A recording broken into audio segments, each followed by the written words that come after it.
LinkedIn, c'est le réseau social des particularités puisque on sait déjà quel est le ton et quel est le type d'utilisateur qu'il y a sur la plateforme. D'autre part, on sait aussi quel type de contenu est le plus publié sur LinkedIn. Bien que les posts de motivation ou encore de travail, on va dire entre guillemets, sont ceux qu'on voit le plus sur la plateforme, il y a aussi d'autres types de contenus et on sait toujours qu'il est quand même de plus en plus difficile d'entre guillemets de se démarquer sur ce type de plateforme. Donc les questions qu'on va se poser toujours, c'est est-ce que mon branding est bien rodé? Est-ce que j'utilise le ton approprié ou encore comment me démarquer par rapport à d'autres utilisateurs ou encore pour terminer, est-ce que je tutoie ou est-ce que je vous vois? Aujourd'hui mes tricouleurs, on va plonger dans la fosse de LinkedIn, pas celle des Marianne, pour découvrir quels sont les secrets et les bonnes astuces pour avoir des publications réussies.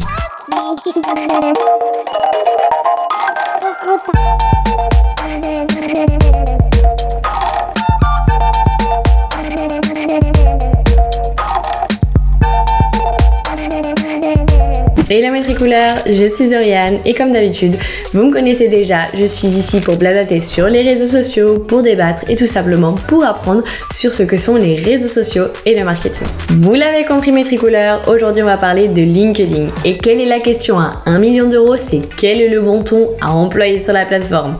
Parce que quoi que l'on dise, TikTok, c'est complètement opposé à LinkedIn et LinkedIn est complètement opposé à TikTok, rien que pour le ton et rien que pour les personnes qui y sont présentes. Pas besoin de s'affoler, déjà sur LinkedIn, vous n'aurez pas besoin d'un dictionnaire Larousse pour pouvoir vous communiquer, mais bien sûr, un petit peu plus de développement, c'est quand même mieux. Pour vous faire une place et vous démarquer sur le réseau social, il vous faut tout simplement être propre à votre même ton que vous allez employer tant si vous êtes une marque ou vous travaillez dans une entreprise ou bien celui à votre marque personnelle. Donc si vous avez un ton qui est empathique et chaleureux, tâchez de faire la même chose sur votre profil LinkedIn, tout simplement être vous-même et être le plus réel possible. Prenez en compte que celui qui va regarder ce que vous allez mettre sur LinkedIn est probablement sur son PC depuis un bon petit moment et il est presque par exemple 18h. Donc tâchez d'être un peu intéressant parce que franchement, qui a envie de lire par exemple un post LinkedIn qui fait un pavé comme ça et qui est impossible à lire et qu'il faut même déchiffrer? Moi je vous le dis très sincèrement, pas moi. Et surtout pas à 18h. Dans ce type de contenu, la personne qui va vous lire tout simplement, elle a envie de connaître des expériences de personnes avec tout simplement aussi des marques ou tout simplement un petit peu du vécu, apprendre aussi de nouvelles choses du quotidien ou bien évidemment avec du contenu éducatif ou du contenu où vous pouvez avoir une plus-value sur le long terme, aussi pouvoir débattre sur un fil d'actualité avec d'autres utilisateurs, ouvrir par exemple des thèmes d'opinion sur des sujets, comme on dit, apprendre avec des pincettes, on évite de parler de politique si jamais on n'a pas un contenu qui est de politique. Ensuite, vous pouvez aussi tout simplement partager du contenu avec un article que vous avez aimé ou un article qui est tout simplement propre à vous-même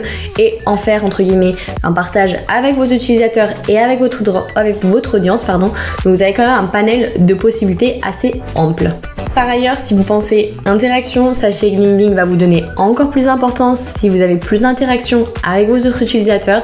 Donc par conséquent, vous serez quand même beaucoup plus présent et beaucoup plus visible pour d'autres utilisateurs qui ne vous connaissent pas forcément. Deuxième conseil ici, on va parler du format. Le format LinkedIn, c'est super important et si c'est toujours la même question qu'on va se poser ici, c'est quel est le format idéal ou lequel utiliser? Eh bien, je vais vous répondre tout simplement, utilisez-les tous. C'est super important d'utiliser tous les formats, tant les posts, les publications avec images, les sondages, les vidéos, les événements, les documents, les carousels avec des documents. Enfin, on va dire, les possibilités sont quand même assez variées. Donc franchement, fuyez la monotonie et essayez d'être le plus divers possible. Par exemple, vous pouvez partager la dernière vidéo YouTube que vous avez réalisée sur LinkedIn avec un petit teaser de 30 secondes pour entre guillemets mettre un petit amuse-bouche, un petit avant-goût de ce que vous avez fait sur la vidéo pour connecter votre audience sur la possible vidéo avec un bel appel à l'action pour que les personnes puissent rediriger ce trafic via YouTube et aussi bien entendu un lien pour avoir entre guillemets une boucle complètement parfaite avec la vidéo, l'appel à l'action et le lien. Donc ça, ce serait parfait. Vous pouvez aussi par exemple inviter les utilisateurs à participer à votre prochain événement. Ça peut être un webinar, une masterclass ou un événement présentiel. Donc c'est une bonne façon de faire du networking de façon 100% gratuite et plutôt 100% engageante avec votre audience. Vous pouvez aussi créer des sondages sur le fil d'actualité ou pour tout simplement connaître l'avis sur un sujet que vous souhaitez par exemple développer pour un prochain contenu. Ça, c'est une autre idée par exemple qui est plutôt intéressante. Vous pouvez ajouter des documents au format PDF, PowerPoint, images ou les inviter à participer à des meet-ups. Donc franchement, vous avez de quoi faire. Et le troisième conseil qui va être très similaire au précédent, c'est de mettre l'option de publication sur un post. C'est super important que quand vous allez créer un post, avoir tout au même endroit, tant le lien, puisque ça va vous permettre d'avoir une possible entre guillemets interaction et plus de temps sur la page, puisqu'on sait très bien que LinkedIn apprécie que vous passiez plus de temps sur un contenu, donc plus de temps votre utilisateur sera sur une publication que vous aurez faite, mieux ce sera pour vous et pour votre visibilité. Par conséquent, pensez à mettre toujours un lien pour justement avoir le plus de personnes qui vont rester lire votre article ou votre post et ensuite pouvoir du coup rediriger le trafic. Donc pensez vraiment à faire ça et c'est mieux de ne pas avoir forcément de liens externes qui vont avoir rien à voir avec votre publication initiale. Avec le post, vous pouvez ajouter des images, des vidéos, mentionner les personnes, mettre des hashtags. Vous avez vraiment pas mal de choses à faire, donc franchement pensez-y. Vous avez aussi la possibilité d'ajouter des diapositives. En somme, LinkedIn c'est entre guillemets comme votre petit journal intime ou un blog avec laquelle vous aurez la possibilité en plus d'avoir des interactions et tout simplement des informations sur l'actualité. Quatrième conseil, impliquez votre communauté. S'il y a bien quelque chose qui va caractériser LinkedIn, c'est la création d'un réseau social qui va du coup apporter un contact et surtout tout simplement une valeur ajoutée à votre expérience sur cette plateforme. Et cette valeur va résider dans le contenu que vous allez réaliser et dans la valeur que vous allez apporter à la plateforme. Mentionnez les personnes que vous souhaitez, entre guillemets, interagir avec ou que vous n'avez jamais interagi avec sur une publication LinkedIn, ça va vous mettre en valeur et vous serez plus visible. Donc c'est super important de mentionner, d'interagir, de partager, de liker. Donc essayez d'être le plus interactif possible. Un petit conseil ici, c'est que vous pouvez par exemple penser à interagir avec 10 comptes pour commencer et qui plus est, vous allez augmenter votre taux d'interaction au fur et à mesure avec des personnes et engager avec elles.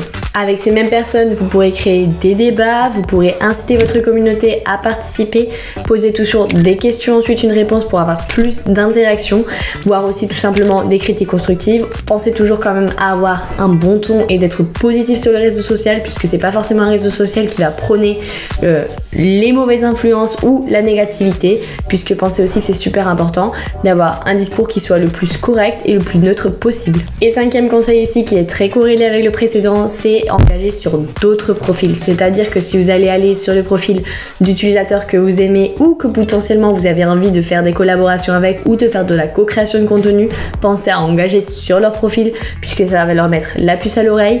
Ils seront beaucoup plus entre guillemets, je dirais, sensibles à votre profil et aller voir votre profil et pourquoi pas demander une demande de connexion. Donc pensez toujours à faire ce type de petit engagement ou de petit entre guillemets passage sur les profils qui vous intéressent et engager avec eux. Enfin, n'oubliez pas que la constance, c'est la clé pour pouvoir réussir sur ce réseau social, puisque une chose, c'est de créer du contenu et l'autre, c'est de dire ciao, je ne publie pour rien et je laisse comme ça sur le côté pendant un mois. Donc ça, vous pouvez pas faire puisque c'est le pire chose que vous pourriez faire pour réussir sur le réseau social. Et si votre réponse c'est j'ai pas le temps Oriane, j'ai d'autres réseaux sociaux à gérer, nanani, nanana, vous savez quelle va être ma réponse, elle est sur mon t-shirt, c'est Metricool. Si vous n'avez jamais créé de compte Metricool et vous souhaitez en savoir plus, comme d'habitude, je vous laisse le lien en description dans la biographie et vous pouvez créer votre profil dès que vous le souhaitez et quand vous le souhaitez.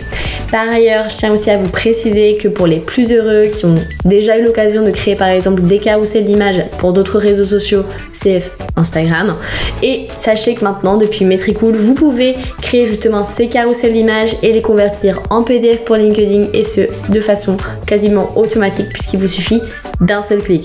Donc c'est 100% en plus entre guillemets ludique et il n'y a pas forcément besoin d'avoir beaucoup de tutoriels pour le faire, mais si jamais je vous laisse cette vidéo qui est en description avec comment faire le pas à pas de convertir justement un PDF en carousel LinkedIn.